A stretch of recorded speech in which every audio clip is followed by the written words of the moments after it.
Netflix star Lynn Ban has died after undergoing brain surgery following a recent ski accident. The 51-year-old jewelry designer, who starred in Bling Empire, New York, was involved in the tragedy on Christmas Eve in Aspen, Colorado. Sebastian Ban, the son of the Singapore-born star, shared the news on her Instagram account last week, writing she had died on January 20th. "I know she wanted to share her journey after her accident and brain surgery, so I thought she would appreciate one last post sharing the news to people who supported her," he penned, adding many of her followers didn't get the chance to know or meet her in person. "She was and always will be my best friend, the best mother to me and someone who cared for all. She always had a smile on her face, even when times were tough during her recovery process. She was a fighter until the end and is the strongest woman I know," he continued. "She was the funniest and coolest mom I could ever ask for. She took care of me, my dad, and our entire family throughout her whole life." He added that despite his mother being gone, he will do everything he can to ensure she's remembered and celebrated. "I will miss you forever," and to end in something she always told me, "I love you more than life itself, Mom." Fellow celebrities and fans shared their condolences in the comments section of the post, which included a carousel of photos featuring Lynn, husband Jet Kane, and Sebastian growing up. Lynn had shared a post on December 30th reflecting on the Christmas Eve ski accident. She shared photos of herself in the hospital with half of her head shaved, as well as joyful snapshots from the day on the slopes. Last words: "In a blink of an eye, life can change," she began in that post. "Christmas Eve on a beautiful sunny day in Aspen on vacation with my family, I had a ski accident that would change my life.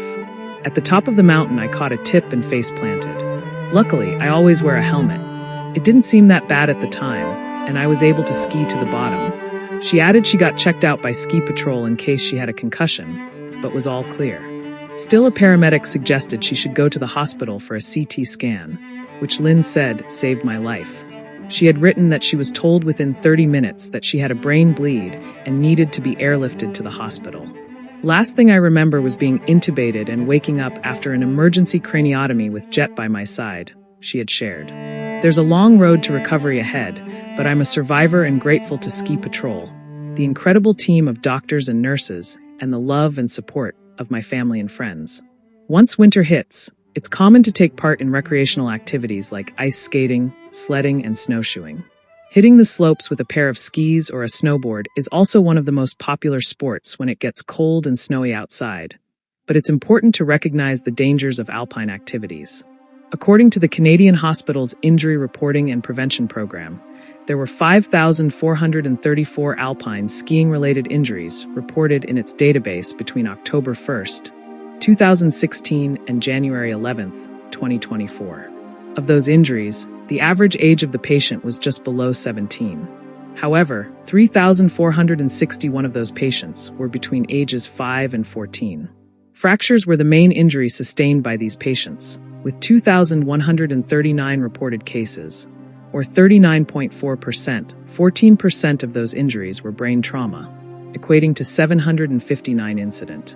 Of those, 546 were concussions, 191 were minor head injuries, and 22 were intracranial injuries.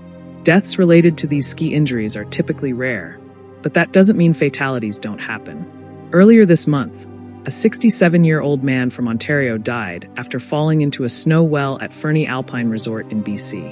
Moreover, the deaths of a 15-year-old boy and 70-year-old man last January in Quebec within 1 week were a reminder of the risks associated with skiing. The death of the Parent Trap actress Natasha Richardson in 2009 should also serve as a reminder for skiers to be careful. The 45-year-old actress died after sustaining a head injury which turned into an epidural hematoma at Mont Tremblant Resort in Quebec that March.